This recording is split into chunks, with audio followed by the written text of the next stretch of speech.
नमस्कार मित्रों। मित्रों, हर व्यक्ति जीवन में कुछ ना कुछ कर्म करता है, अच्छे भी और बुरे भी।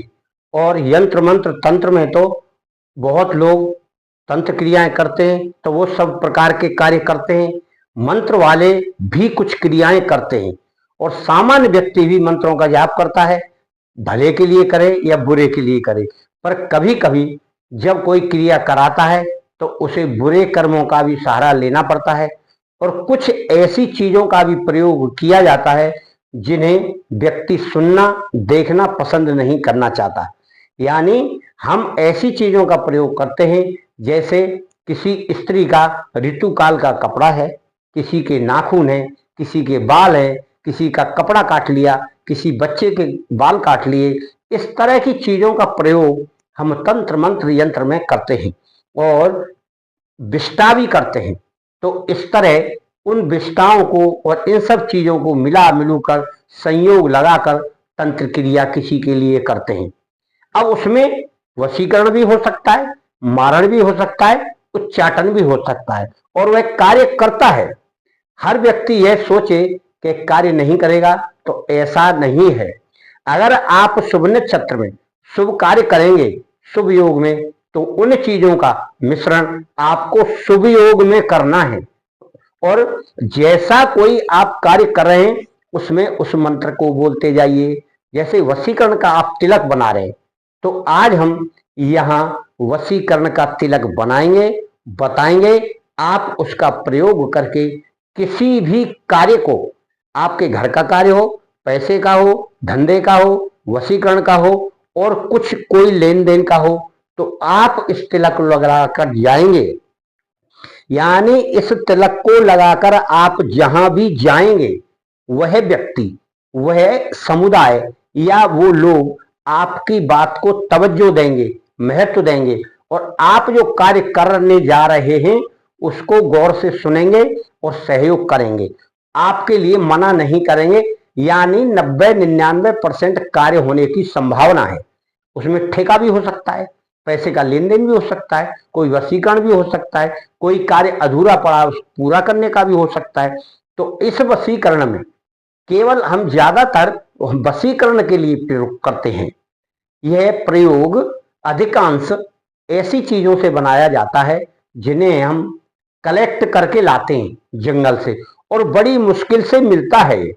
तो इसमें जिन पक्षियों को हम अपने घर परिवार में देखना नहीं पसंद कर रहे, बोलना पसंद नहीं कर रहे, उनको हमें ढूंढना होगा, जो अधिकांश जंगल में मिलते हैं और कभी कभी छुप भी जाते हैं। जैसे उल्लू है, आपको उल्लू दिन में दिखाई नहीं पड़ेगा, उल्लू शाम को या सवेरे उड़ता है और हमारे घर में आ जाए तो उसे हम पसंद नहीं करते। फिर आप कैसे ढूंढेंगे? यानी जो व्यक्ति जंगल में जाएगा तो उसे पता लगेगा, या किसी छोटे बच्चे को पकड़ ले, कोई पाल ले तो पकड़ में आता है, परंतु उनकी पंख वगैरह और उनकी विष्ठा वहां मिल जाती है। विष्ठा माने लैट्रिन। और इसी तरह कौवा भी है, कौवा जल्दी पकड़ में नहीं आता है, तो कौवे की किसी को पंख चाहिए या उसकी विष्ठा चाहिए, लैट्रिन, तो उसके लिए भी प्रयत्न करना पड़ता है और इसके लिए लोग पैसे देकर खरीदते भी हैं। और उसमें यह तो गारंटी नहीं रहती कि असलियत में वही चीज है या दूसरी है। परंतु आपको अगर कहीं मिलता है उल्लू का विष्ठा, कौवे का विष्ठा, तो आप उसे ले आइए। लाकर अगर गीली मिलती है तो सुखाइए, सूखी मिलती है तो फिर कोई बात ही नहीं है। आप उसे लाकर योग देख लें कौन सा योग है, तो आप उसे शुभ योग में पीसें, या तो खरल में पीसें या सिल और बटने पे इस तरह पीसें।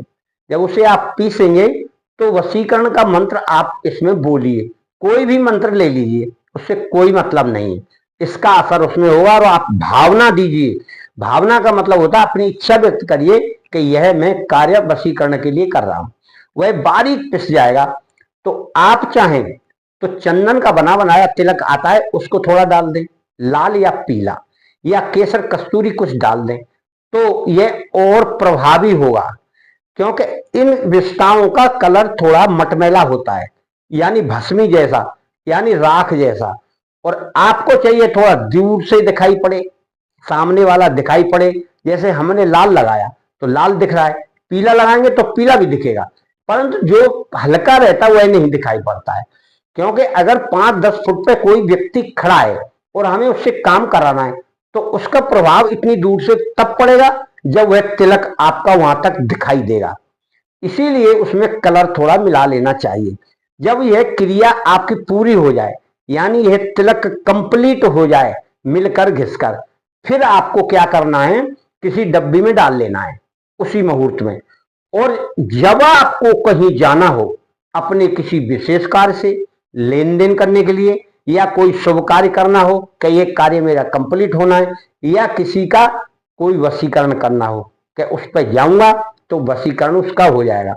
अनजान व्यक्ति को भी आप वशीकृत करेंगे तो उससे सामने जाइए, थोड़ी बात करिए, कुछ भी करिए बात, यानी उसको अपनी तरफ मुंह करके देखना है तो उसका प्रभाव पड़ेगा। परंतु यह तिलक लगाने का इसका एक तरीका है। यदि आप तिलक उस तरीके से लगाएंगे और तब जाएंगे तभी कार्य करेगा। यानी आपने जो डब्बी में वह रख रखी है तिलक की बनी हुई सामग्री, उसको आप इस वाले हाथ की यानी राइट हैंड की कन्नी उंगली से, ये अनामिका उंगली से उसको तिलक को ऐसे लगाइए। आप सूखा नहीं रुकेगा, वो हल्का गीला करेंगे तब रुकेगा, सूखा तिलक झड़ जाएगा। ऐसे करके और फिर उसको ऐसे देखिए कि मैं इस कार्य के लिए जा रहा हूं, यह तिलक मेरा सर्व मनोरथ पूर्ण करेगा या यह मेरा वशीकरण करेगा उस फलाने व्यक्ति को या फलानी संस्था को या फलाने लोग। और इस तरह करते हुए आप इसे लगा लें, भावना करें कि मेरा काम सफल होगा, और फिर आप चले जाइए। और ये जो क्रिया आपने की है पीसा की, घुटाई की, तो इसमें किसी व्यक्ति को टोका टाकी नहीं करना चाहिए। यह एक तंत्र क्रिया का तिलक है, तो तंत्र क्रिया का तिलक उसी हिसाब से बनाना है जैसे तंत्र क्रिया करते हैं। सामान्य तिलक तो कोई देख ले तो कोई बात नहीं है। तो यह तिलक आपकी उस मनोवांछित कामना को, मनोवांछित उस इच्छा को पूर्ण करने में 90-99% कारगर होगा और आपको उचित फल प्राप्त होगा, दिखाई देगा।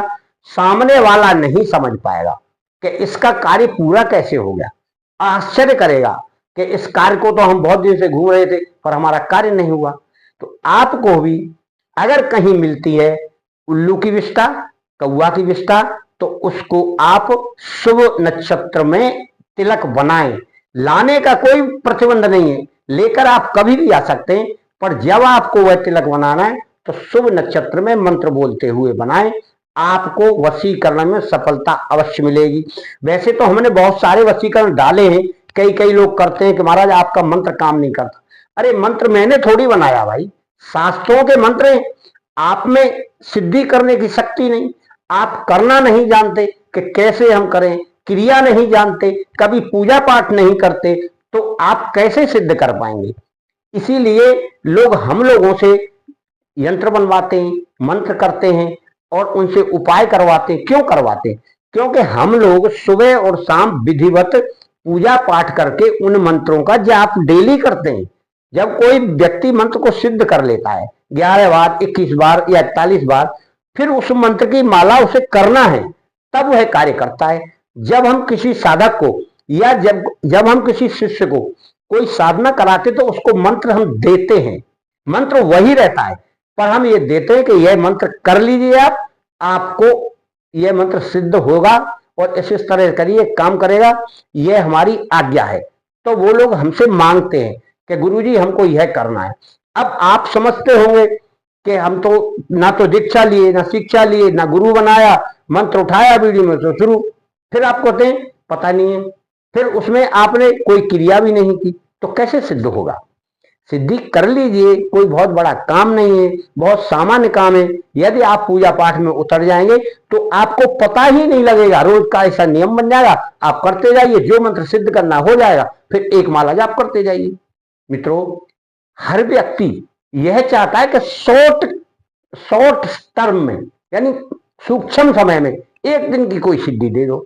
अरे भाई, एक दिन में सिद्धि मिलती तो पूरा देश सिद्धि गायक हो जाता। क्यों इतने लोग जीवन भर गुजारते हैं इसको? आप ऐसा मत सोचिए। एक दिन में कोई चीज नहीं होती। एक दिन में तो साइकिल नहीं चलाना सीखता व्यक्ति, और तुम एटम बम सीख रहे। मित्रों, सावधानी बरतते हुए तंत्र क्रिया मंत्र क्रिया में उतरें, गुरु का सानिध्य यानी गुरु का मार्गदर्शन अवश्य प्राप्त करें, उनसे संपर्क करते रहें, उनकी शरण में रहें, उनका आदर सम्मान करें और उनसे कुछ ज्ञान प्राप्त करें तो आपका जीवन सफल होगा। मंगल हो।